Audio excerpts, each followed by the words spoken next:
номонд ямар нууц оршдог вэ?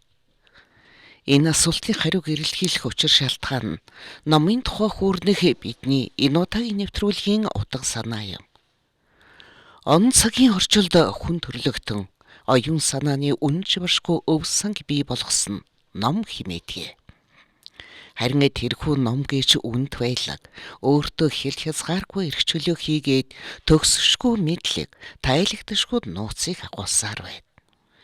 Номыг бүтээн тойрвсон ард түмний өөх түүх үеийн үед өвлөгдөн өөрийнхөө очихоо юуныг гэрэлтүүлэх шидийг бүтээдэг хэмээвэл монголчууд гайхамшигыг бүтээсэн эгэл бус ард түмэн. Тиймдээч баг болчраас номтой нөхөрлөх арга ухаанд үр хүүхдээ сургаж номыг өөр өөрийн арга барилаар унших дадал дэвшил бий болгон хязгааргүй эрдмийн оргил руу далжигүрээ дэлгэн ниссээр иржээ. Таны хувьд ном гэдэг яг юу вэ? За миний бодлоор бол ном гэдэг зүйл маань бичиг үсэг тайлагдсан хүн бүрийн оюуны талх. Ном гэдэг бол хүн төрлөختний үүс бий болсон цагаас бүтээсэн ердөө гайхамшиг. Би одоо өөрийнхөө амьдрч үзээгүй, аялж үзээгүй тэр цаг хугацаа тэр орон зайгаар аялах маш том боломж. Өөрийгөө төлөвшүүлнэ.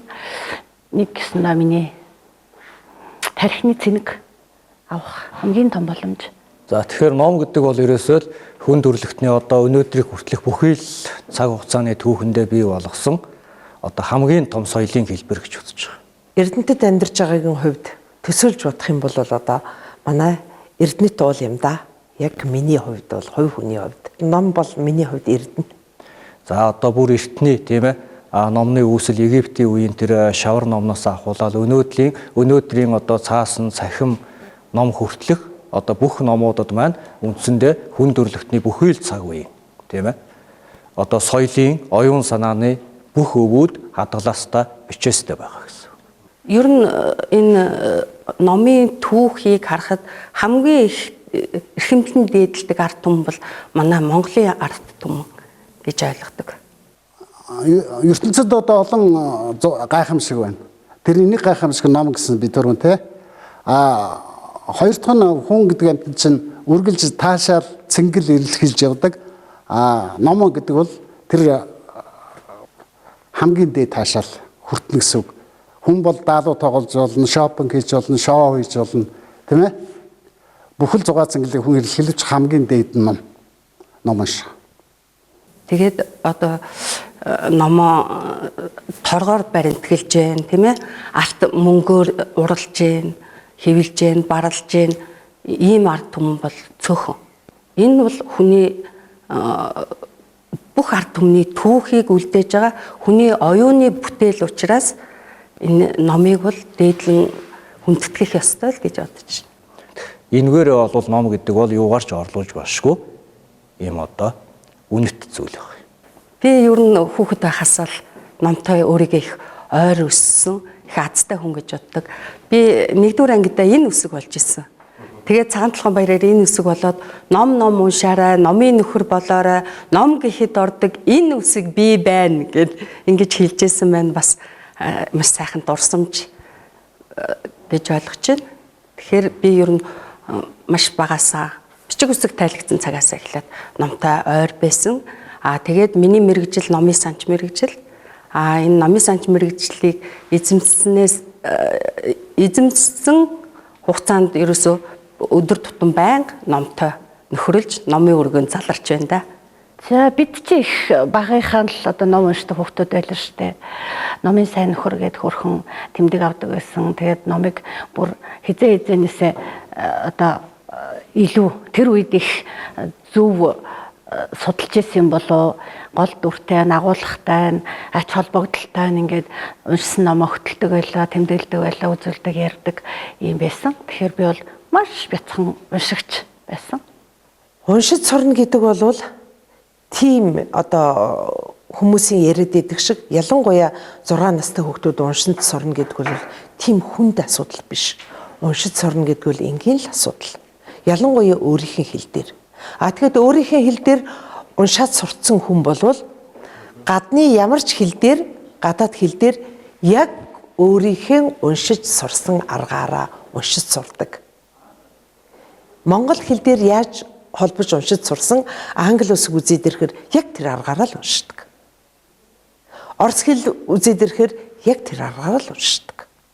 Тийм учраас тэр унших бол нэг талын уншуулж сургах бол нэг талын урлаг, нэг талын асар их том соёл. Манай ээж багаангийн багш байсан.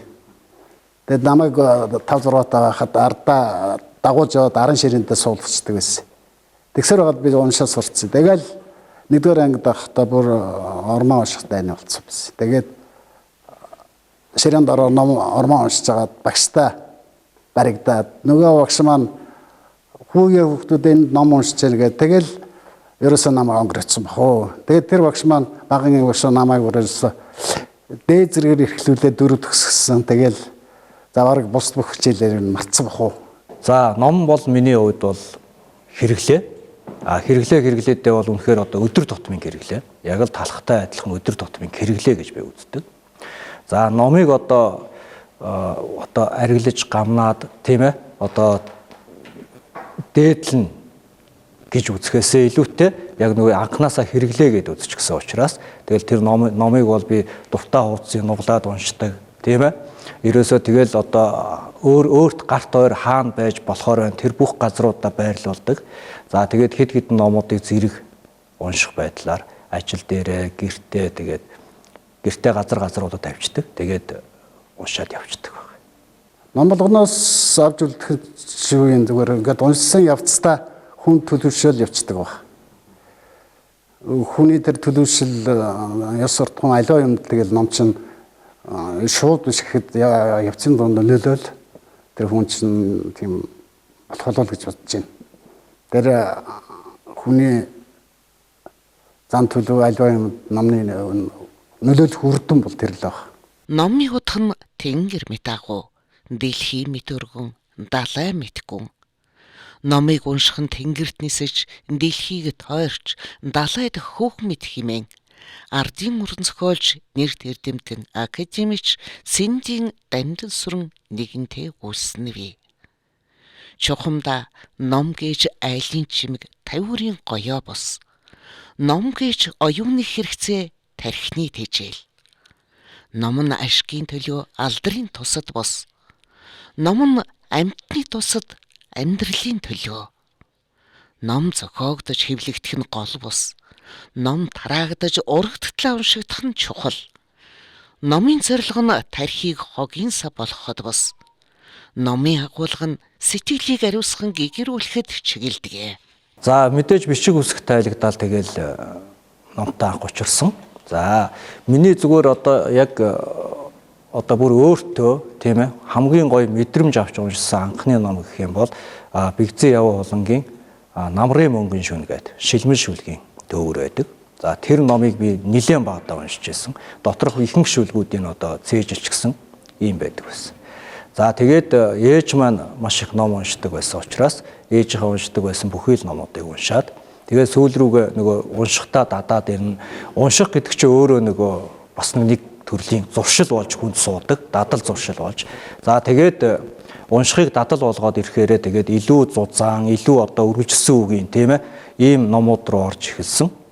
Нас нь бас өөр уншигддаг. Бага байхад бол хөөхөн одоо миний мэдхийн биднес чинь үнний хороо, энэрлэгөө хороо гэл тэр чинь барьж аваад чихтэй хүн уншаал ингээ сүүлчийн буунд уу гэд одоо ерөөсө хүмүүсийн бүр дотор нь ороод уншдаг байсан мянган загтал гэдэг ном байлаа. Гол дүрийн залууг өнгөрчхөөр нь бараг уйлж уншиж байсан тий. Одоо л тэрийг бас арай өөрөөр харж уншсан л да хэрвээ дахиад барьж аваад унших юм бол. Гэхдээ би голцоо сонгодгуудыг уншдаг. Дээрүүд хэвлэгдсэн номнууд миний нөгөө багада уншиж байсан ганц хоёр ном дахиж хэвлэгдэхгүй байгаа. Тэр хэдэн номнууд. Тэгээ одоо яхав нөгөө хэвлэгдэхээр ингээ харахаар надад айгүй гоё л байдаг л да нөгөө багада уншиж байсан ном одоо ингээ шинээр хэвлэгдсэн. Гэхдээ яг тэр хуучнаар багада уншиж байсан олж харахад бол бас айгүй гоё дотно. Намайг эхэлж номонд дурлуулсан ном бол Робинсон Крузо. Нэгдүгээр ангийн хүүхэд байхад Хөвсгөл аймгийн Тосон цэнгэл сумд аав минь нэгдлийн дарга тэнд манайх байсан. Тэгэл нөгөө өвлийн хүйтэнд цайны сүв оруулж иргээд хөлдөө сүв гисгэх гээд ээж амбарлоо байшинд гаргана. Байшин руу гараад алгана. Нөгөө чи хайч ба яава ивэ дууд нашгарна. Би нөгөө хөлдөө сүгээ барьцтай тэр байшингийн хан дээр Робинсон Крузог ингээ хуудснуудыг ураад наацсан. Хөдөөний айлууд байшиндаа хандаа наадаг гэсэн шүү дээ обой шиг. Тэр ханд наасан Робинсон Крузог 1-р ангийн хүүхэд тэгж түүж уншиж анх одоо номонд дурлж орж исэн. Уншигчдын ялгаа байна. Бидний баг үед бол аль болохоор уламжлалт цаасан хэлбэртэй номыг уншдаг. Тэгээ номоо дамжуулж уншдаг.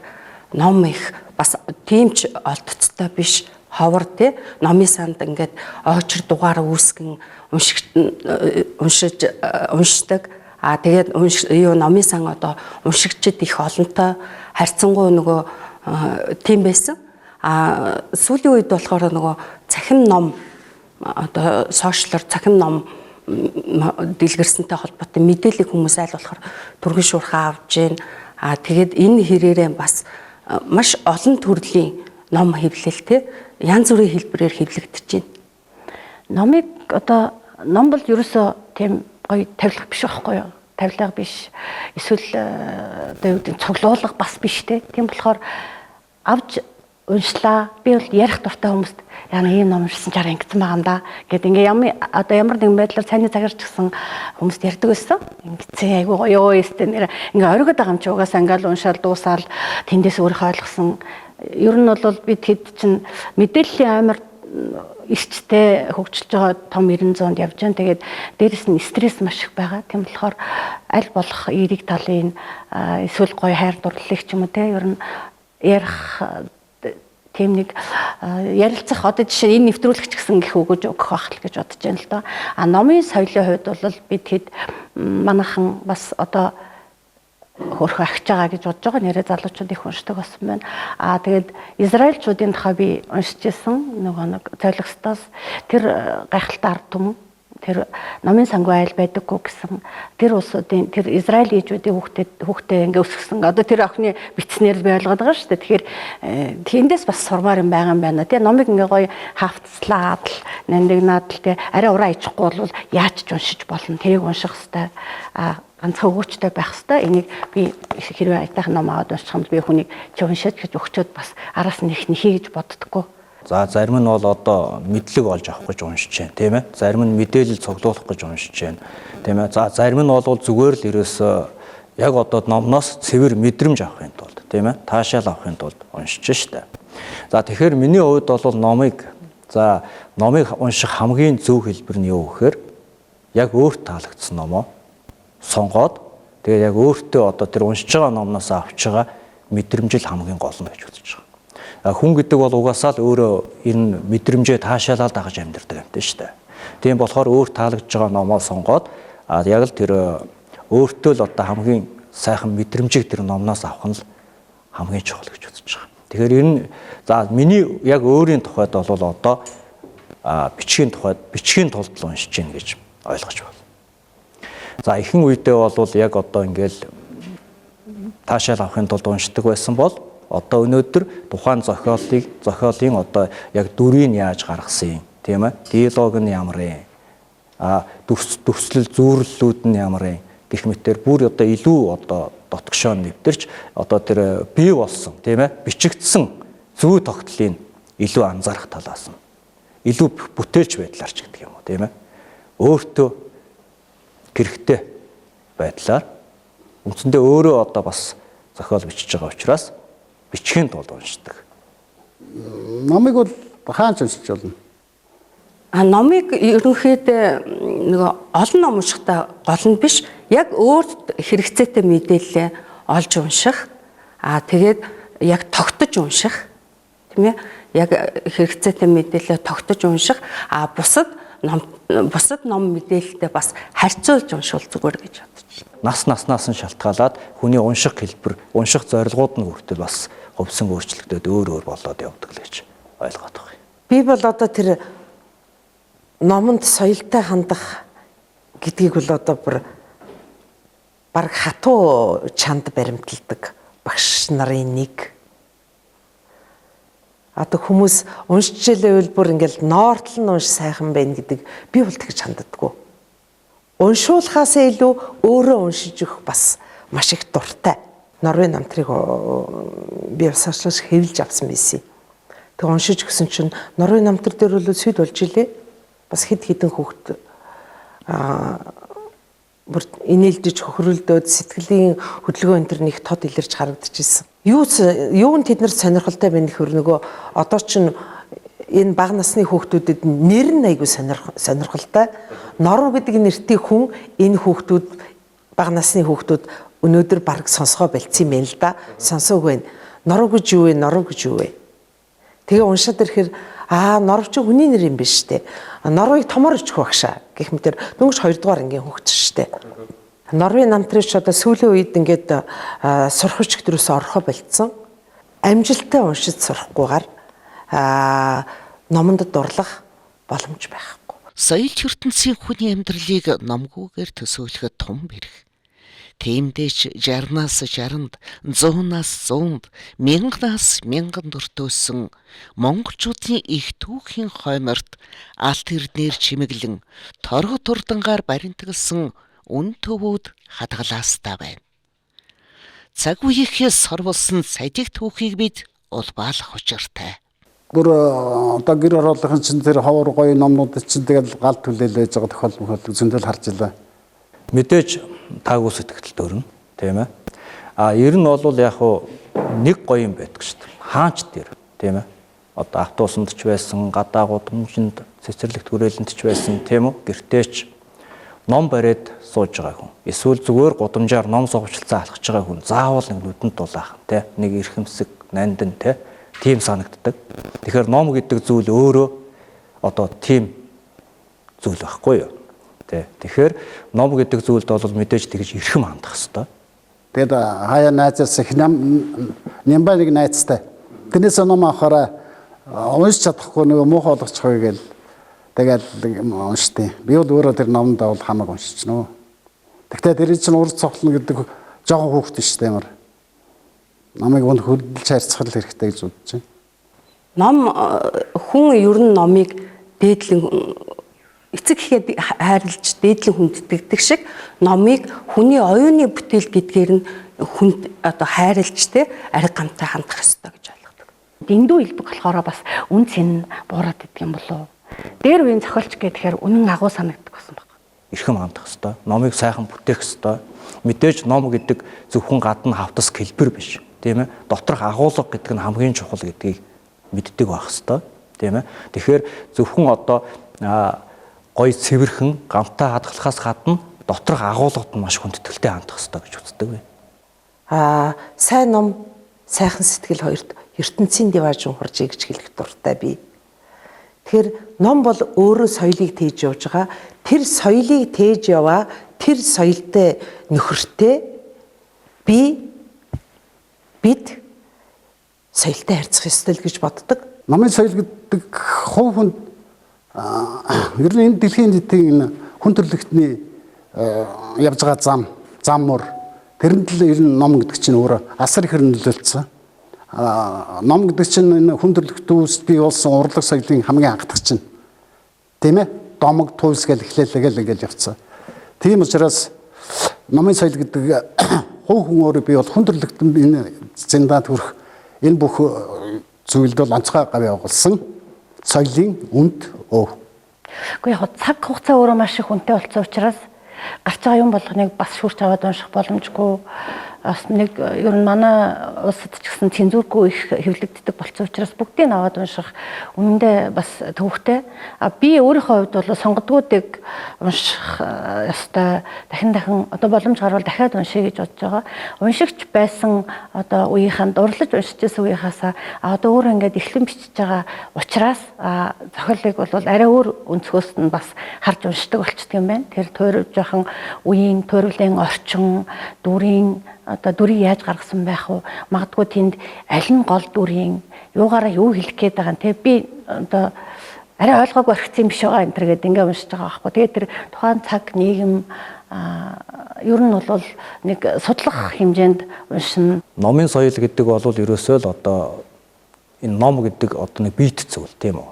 За биет зүйл чинь дотроо агуулгатай тэр агуулга гэдэг зүйл маань өөрөө хийсвэр зүйл тийм үү. За бид нэг одоо энэ ном гэдэг биет зүйлийг гартаа бариад уншина. Тэгээд уншаад хөтлөгдөөд явхаараа бидний өөр өөрийнхөө тэр зохиолыг мэдрээд тийм ээ өөр өөрийнхөө тэнд урган бодоо төсөөлөөд тийм ингээд явчихж байгаа учраас дотоод ертөнцийн нь бүр гадна харагдаж байгаа зөвхөн хоёр хавцсны дундах хідэн хуудаснасаа илүү цаашаага тийм илүү өргөн гүн гүнзгий ийм хязгаарлаж одоо тийм тоомлох боломжгүй тийм уудам ертөнцөл гэж төсөөлж байгаа. Хүн альва мэдээллийг нүдээр харж 90%-ийг нь одоо 90% мэдээллийг нүдээр харж авдаг тийм. Ном бол ертөнцийг харах цонх гэсэн энэ Горкийн афоризм бол хязгаарч өөрчлөгдөхгүй. Энэ бол одоо төгс тодорхойлт гэж би ойлгодог. Санал нэг байна. Ном бол тэр ертөнцийг харах цом мөн бөгөөд нэвт шувд харах өнцөг мөн. Тэгэхээр ямар ч ном уншсан бай тэрнээс яг өөрт хэрэгцээтэй гол мэдээлэл тогтвортой найдвартай ингээд түргэн шуурхаа олж авах. Өнөөдрийн уран зохиолыг анзаарч хахад ерөнхийдөө мэдлэг гэдэг зүйл, дээрээс нь мэдээлэл гэдэг зүйл, тэгээд дээрээс нь уран зохиол гэдэг зүйлд ерөөсө хизээч орхигдуулж болохгүй мэдрэмж гэдэг зүйл. Энэ гурвын цогцол өнөөдрийн уран зохиолын гол зүмэн болоод явж байгаа гэсэн үг. Уянга яруу их шиглэнт тэр сайхан монгол хэлийг уншуулж сургахаас нь өмнө бас тэр хэл заслын юмнуудыг их сайн олгох хэрэгтэй байна. Тэгээд нөгөө хэлн орооцолдод болохгүй болохоор хүүхэд угаасаа унших тийм автитан төрөхгүй байна.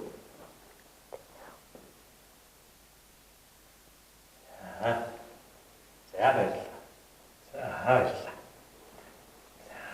Болцсон уу? За ашгүй дээ. За нэрчээ. Номыг шимтэгч эрхэм ах бай та.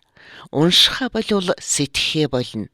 Сэтгэхээ болвол хөгжил зогсно хэмээсэн онч үгийг сэтгэлдээ тунгаан. Хязгааргүй мэдлэгийн гүнд шумбаг их аялалд гараарай. Ном бол ертөнцийг харах цонх мөн.